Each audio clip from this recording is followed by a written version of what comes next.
Welcome back to the Arsenal podcast. Welcome back to another episode of 5 Things We Learned. 5 lessons we got from yet another loss. 8 losses out of 14 games. This is our worst Premier League start to a season ever since almost 30-40 years back. So just know Mikel Arteta out of his depth. Mikel Arteta and his side, they are letting us down. Another shambolic performance, rubbish, nonsense. You can call it wherever you want. You have the right to, if you're an Arsenal fan. If you're not an Arsenal fan, I understand you can be mocking us because I know, understand. So let's get into 5 lessons. But before we do that, smash the like button, get your comments coming in, and finally, let us subscribe to the TROOPZ Arsenal podcast. Massively appreciated, guys. You can donate if you feel like to. Join my WhatsApp group. Link in the description. Subscribe. Link is in the description as well. Join me on Twitter, Instagram, and all other socials. Links are in the description.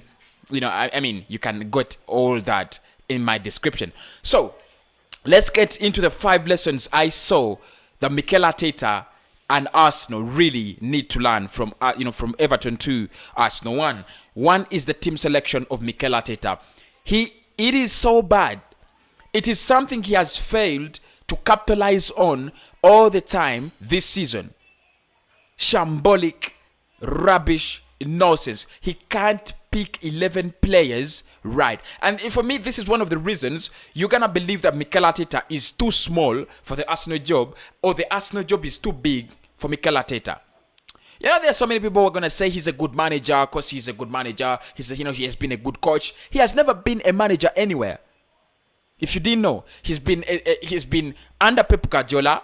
That is not even being a manager. He was a coach under Pep Guardiola, and he comes at Arsenal. He's made head coach, and finally upgraded, elevated to head manager because of an FA Cup, because of a Community Shield. You get me? But his selection is so poor. Rob Holding is captain for Arsenal against Everton because Aubameyang is out.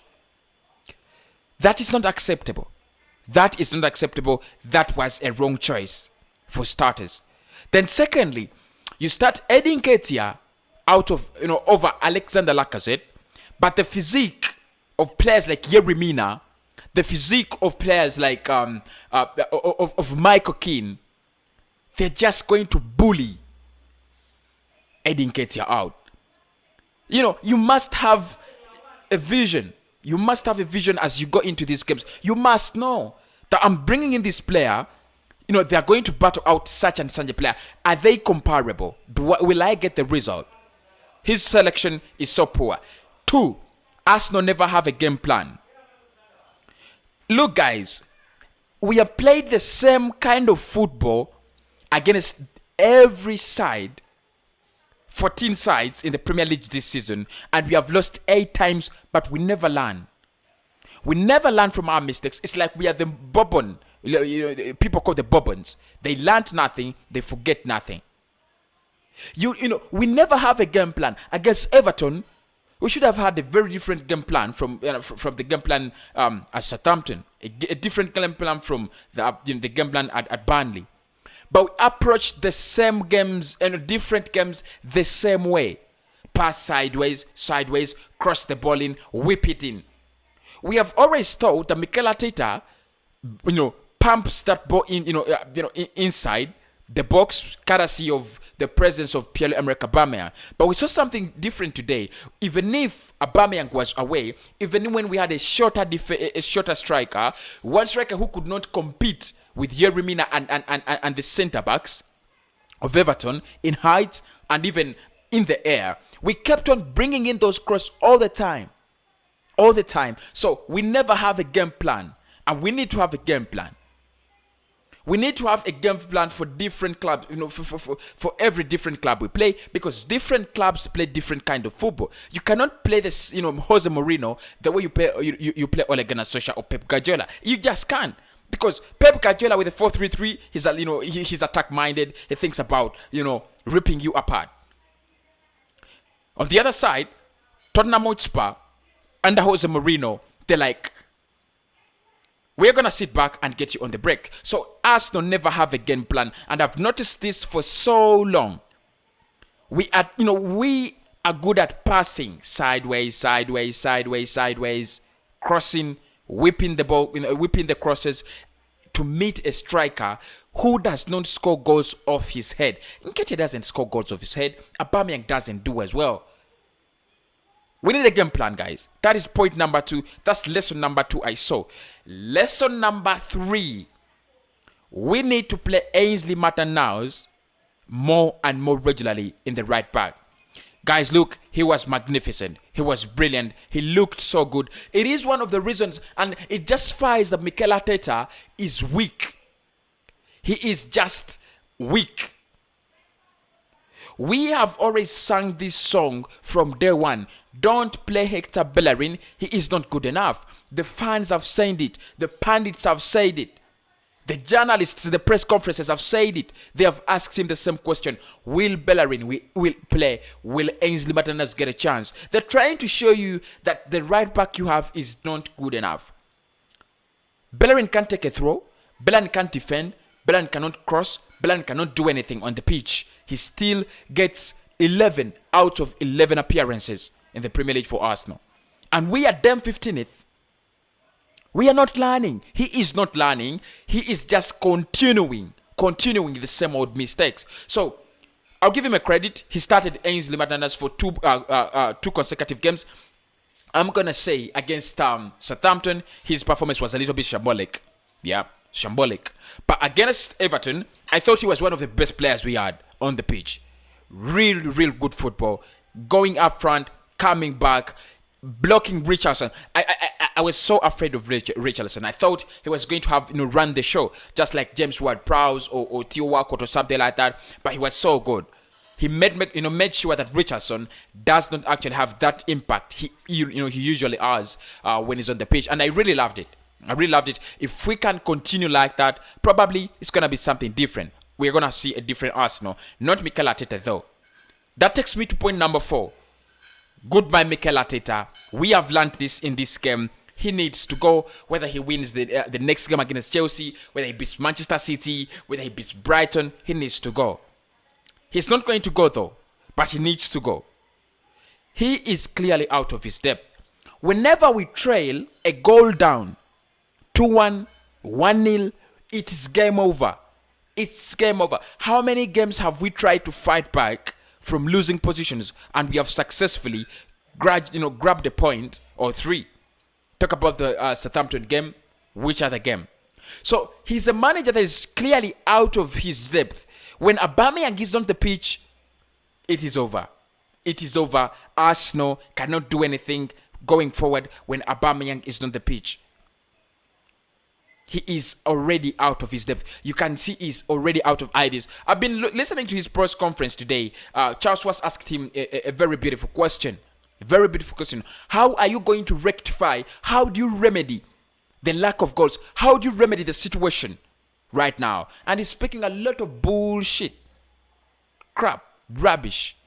Nonsense. So he looks like a manager who wants his job, but he is a manager who cannot hold on to his job. He needs to go.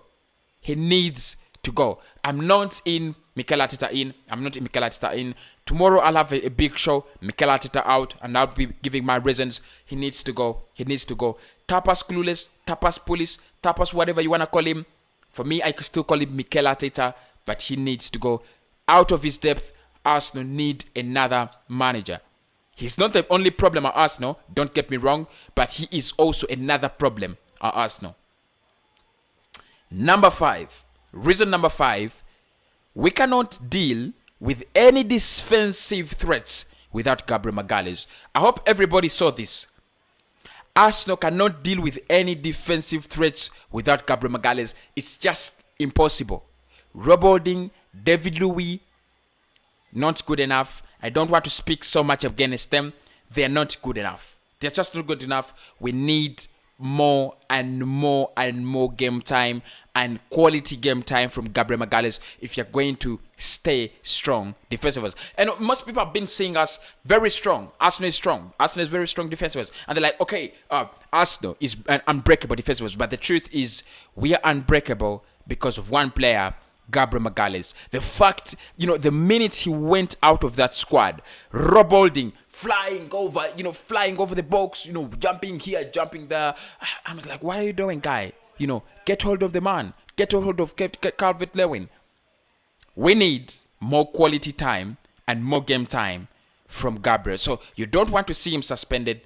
You don't want to see him out of the squad. But the last part, why did we lose this game? I mean, that is what I want to talk about as I close the show. Why did we lose this game? And you can tell me in the comment box, because we want 200 likes on the video and as many comments as you can give me. Why did we lose this game? In my opinion, there are only 3 reasons as to why we lost this game.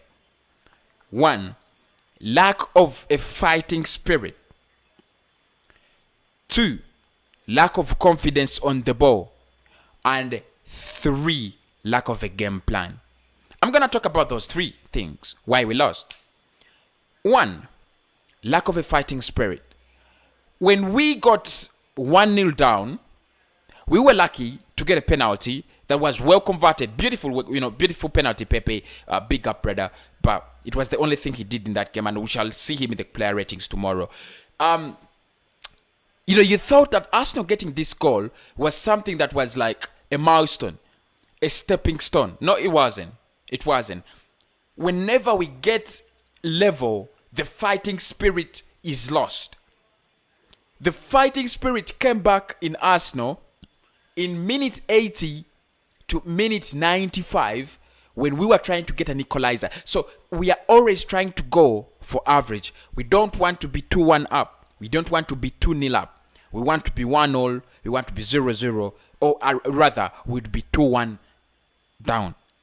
So we lacked a fighting spirit. The other is confidence on the ball. I've seen Martinelli come on the pitch and Saka, and you feel like Arsenal is confident, they have the ball, and they want to go for something. Before that, Mohamed Elneny, Danny Ceballos, and all the crap that was in the midfield, we never felt like we were confident on the ball. Whenever we had the ball, it was like, Everton were like, give it to me. You don't know what to use it. And we gave away the ball so easily. So we need more confidence on the ball. 3, like I said, we need a game plan for every game. We didn't have a game plan, so we had to lose. Plan for Everton differently from the way you plan for Manchester United. You're planning for Ancelotti, not Solskjaer. You're planning for Solskjaer, not Mourinho. And when you're planning for Mourinho, you're not planning for Pep. Thanks everybody for watching my video. Get your subscriptions in. Let me get to know, what do you think about Arsenal's season? Are we getting relegated? Should we call ourselves Championship FC, Relegation Army? What should we call ourselves? Because I'm absolutely clueless. Big up. Love you guys.